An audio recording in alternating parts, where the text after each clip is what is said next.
On est dans les années 50.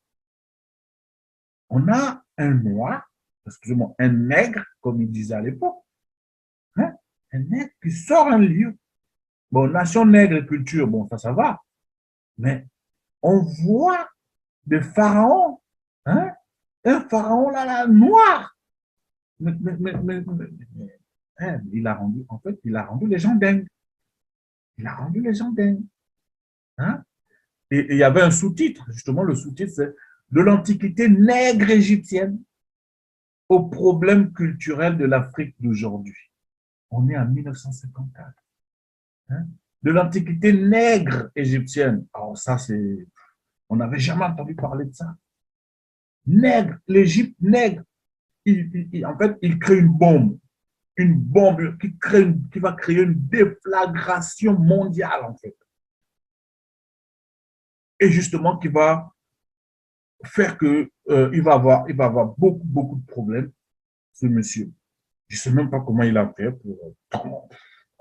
pour transcender toute cette marée, ce tsunami de problèmes, tsunami d'attaques, tsunami de blocage, tsunami de stratégies perverses, justement, pour le faire, je ne sais même pas dans quel but. Pas que, ils auraient pu le tuer, comme on a tué tous nos leaders. Ils auraient pu le tuer.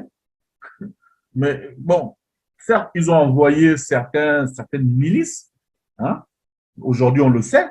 Hein? Des milices qui ont été justement savatées des syndicalistes noirs ici à Paris. Donc, cher Anta Diop, les milices dans lesquelles faisait partie Jean-Marie Le Pen. Voilà. Il n'a pas un doyen, l'audio du doyen, il est là, hein, il est encore sur Internet, où il indexe. Jean-Marie Le Pen faisait partie des milices qui venaient tabasser les intellectuels noirs, en fait, les militants noirs, dont Charanta Diop. Dans le milieu intellectuel de l'époque, à la fin de la décennie 50, on le perçoit comme un idéologue dangereux, ce qui ne va pas faciliter sa vie parisienne. Il va d'ailleurs être la victime de quelques gros bras de l'extrême droite française, Dr Yorossi. Oui, il y a Le Pen en particulier. Le Pen en personne? En personne, avec une équipe à lui, parce qu'il n'attaquait jamais seul. Ils étaient 3 ou 4. Ils avaient des barres de fer et des chaînes de vélo. Ils attaquaient ce qu'ils appelaient les Biko, les Nord-Africains, les Naïnaï, les Indochinois et les Négros, comme ils disaient. Alors, quand vous étiez isolé, ils vous attaquaient. Et Cheikh, effectivement, a été attaqué. Il a même été blessé, en même temps que Hassan Dia, d'ailleurs. Moi, ce jour-là, je n'étais pas du groupe. Je n'ai pas reçu de coup. OK. Bon, il n'a pas démenti, en tout cas. Moi, j'ai surveillé.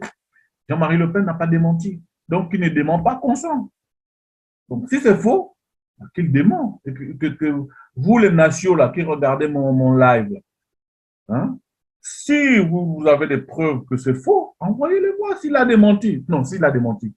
Moi, je ne veux pas vos preuves. Si Jean-Marie Le Pen a démenti, envoyez-moi. Moi, je n'ai aucun problème à dire que je me suis trompé. Mais en attendant, eh bien, il faisait partie des milices qui allaient savater les militants noirs, dont Cheikh Anta Diop. Voilà. Tout ça pourquoi? Parce que Cheikh Anta Diop a sorti une bombe qui allait révolutionner tout le monde noir mondial. Et vous allez le voir tout à l'heure.